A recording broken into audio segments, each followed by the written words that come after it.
Temperature rigide, gelo, pioggia, in alcune zone anche grandine. Il maltempo di questi ultimi giorni ha provocato danni all'agricoltura. I problemi maggiori si sono verificati nelle piante più vicine al suolo.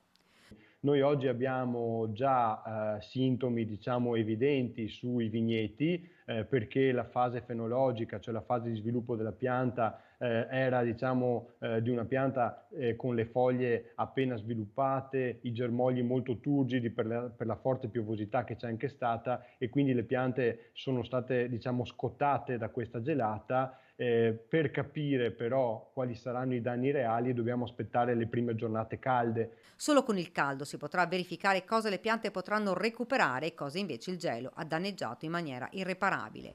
Insomma, più danni su viti, meno su frutteti, proprio per la disposizione delle piante con le chiome più alte. Mentre i seminativi, possiamo parlare di frumento, orzo, colza, che ora è in campo, sono meno delicate, meno suscettibili, e anche il mais che è già stato seminato, essendo proprio alle prime fasi, magari vive una battuta di arresto, un rallentamento della fase fenologica, ma queste temperature prossime allo zero non hanno creato danni significativi. Altro problema è che ci sono appezzamenti da seminare e si sta registrando un ritardo nelle semine perché la pioggia continua di questi giorni ha reso difficile proseguire con questa attività. Ma quali sono le aree maggiormente colpite?